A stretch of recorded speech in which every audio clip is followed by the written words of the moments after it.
Hi, this is Ronnie from Eastside Royal Knights, and I'm going to show you a deck list for Mirage Gaogamon for BT-14 format.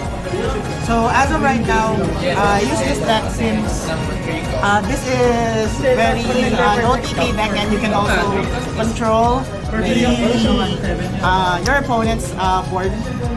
So first is the Digitama, which is the new BT-14 Gaogamon. So the effect is it gains jamming if it doesn't have same source or less. So this is really good since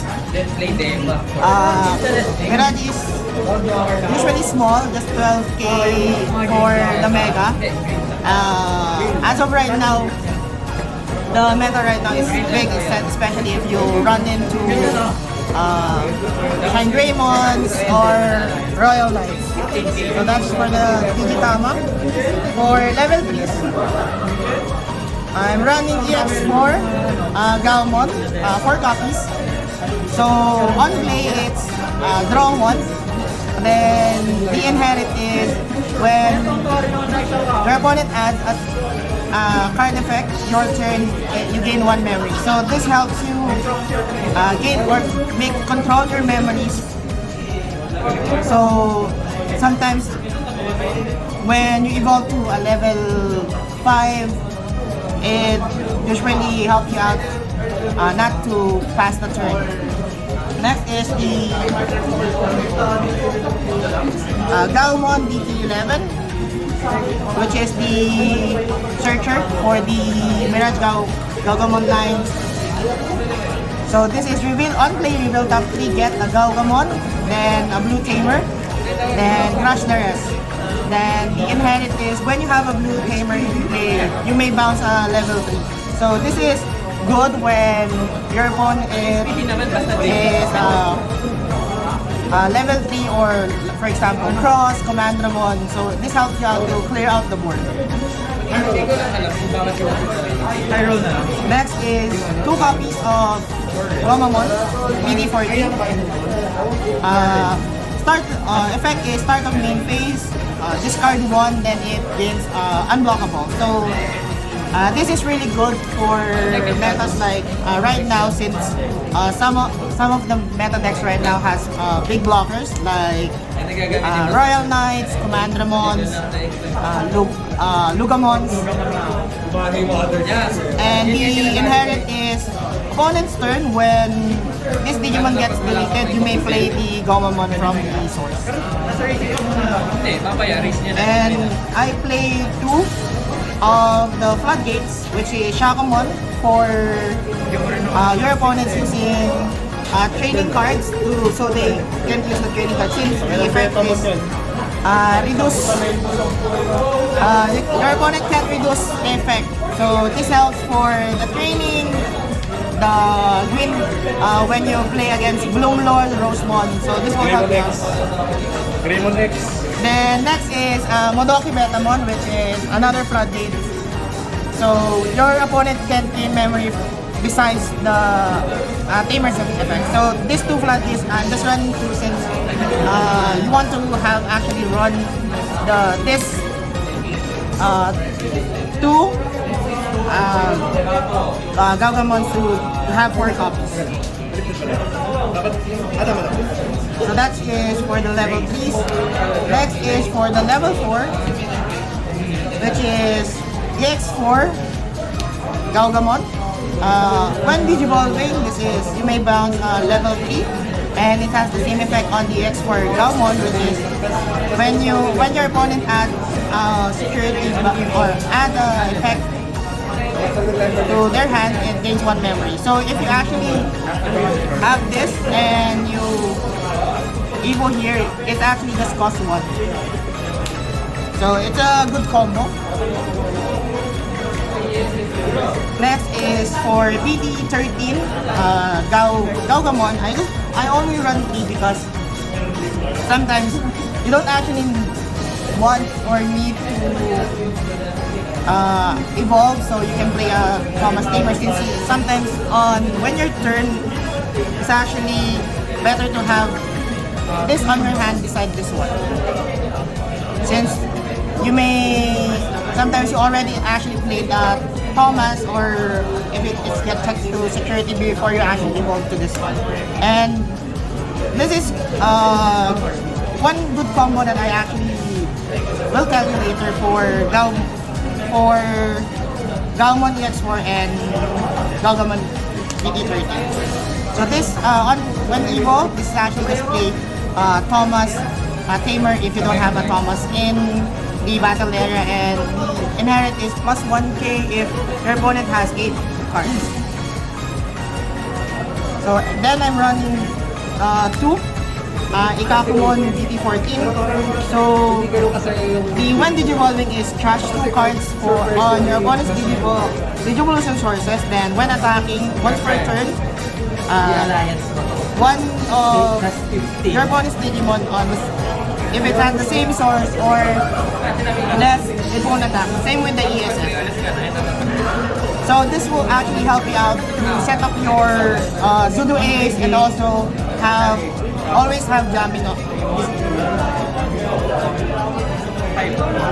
Next, the one Randomon hybrid. So this helps you out if you can finish full game and if you have an available Tamer. So this also gives you jamming, and for me this is currently the best blue hybrid card that for a level 4 since it helps you out tuck in level 3 to either to its Digivolution source or another Digimon. So you can add the Gaogamon EX-04, or if you need to remove a level 6 or sorry, a level 3, you can add this one.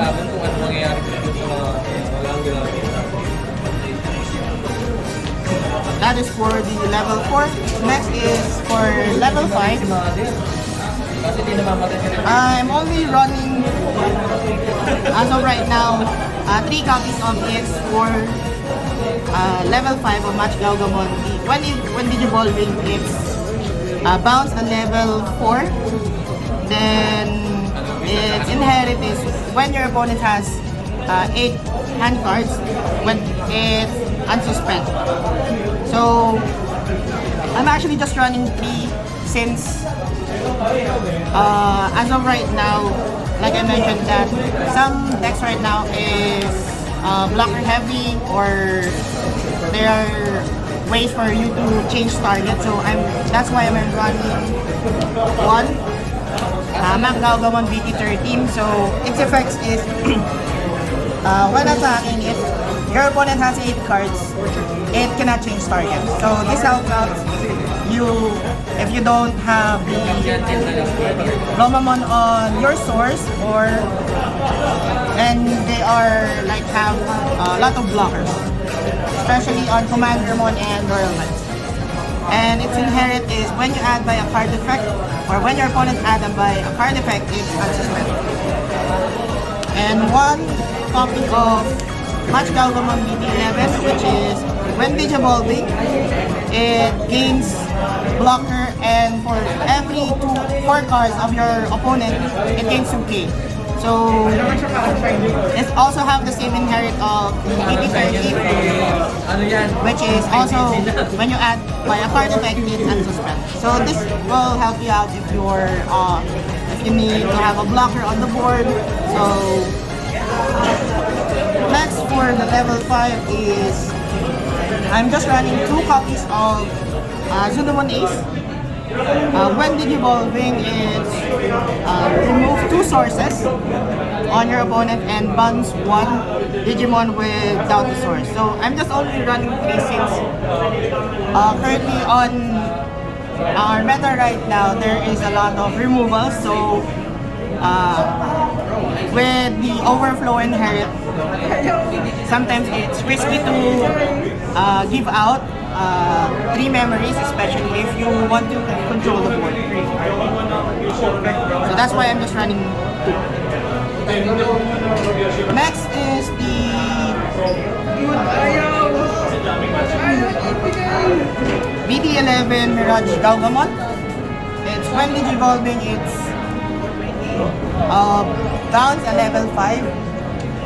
One of your opponent's level 5 Digimon, and if it doesn't bounce level 5 Digimon, it bounce or add your opponent's top spirit to their hand. And all turns, once per turn, it gains 1 memory for every 4 cards if your opponent adds by a card effect. So this is really good if you want to either control the memory or the board of your opponent, especially if you can just give them 1 memory. Then if they actually just draw, you may get the turn, or you may gain 2 or more memories. So you can parang maagaw mo yung turn. Then I'm running 1 BT-4 Mirage Gaogamon.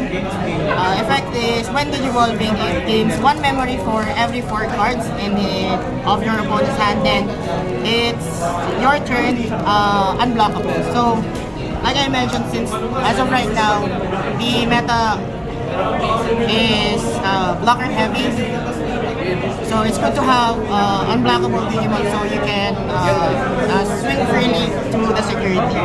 And I'm running this one, and I'm not running the BT-13 Mirage since the BT-13 Mirage sometimes it will not go back to 0 when you actually evolve it. This helps you out to still keep the turn when you digivolve to this one. And last, the big boss of the deck, which is Mirage Gaogamon BM BT-13. When digivolving, it's bounce Digimon, any Digimon. Then it gains memory for every 4 cards that your opponent has. So this is the effects actually good. Even though you didn't or your opponent didn't add by a card effect, you still gain the memory, or the memory effect is, you can still activate it. Then when attacking, if your opponent has 9 cards or more, you may return as many cards until your opponent has 8 cards. Then it unsuspends. So this is the OTK potential of the deck. So since it's not once per turn, it can always unsuspend if your opponents have 9 cards or more every time it swings. So sometimes if your opponent has, when you check an opponent and it's like search your Tamer, it will have them add a card so it can swing again. And for the Tamers is I'm running 4 of the BT-13 Thomas. So I'm running 4 since this always helps you, so your opponent can memory choke you, and you always have the effect is when your Gaogamon or one of your Gaomon or Gaogamon attack, you may suspend this Tamer, so you and your opponent draw 1 card. So this will help you unbrick and also have memory setter, since your BT Tamer right now on BT-13 is not the Wanyamon, which is the Bokamon. So this always have unbrick when you attack. Next, I'm running 2 of the Thomas BT-4. So on play, this lets you draw 1 and main. If your opponent has 8 cards or more, you may suspend this Tamer so you can unsuspend Gao in its name. So since I'm only running 2, and sometimes your opponent, if they know The magic number is, this is actually sometimes a bad card if you can have your opponent have 8 cards on their hand. So that's why I'm running also 4 for the commas. So you can always have your opponent be like 9 or above on your hand. Final thoughts. Pero kailangan mo Final thoughts. Meron pa. Okay. You forgot about the option cards. So the option cards. So I'm running just 3 training. So dapat patayin mo sila with only the blue training option. So you build up 2 and get a blue card. Then delay is where the next time like you evolve to a blue Digimon, it will display. And then I'm running 2 of the blue memories. So it's also good to have like the member who's not just a training team. Sometimes when you search, the training is not enough to help you search out your key cards. Lastly, I'm running 2 of the Sorai EX-3. So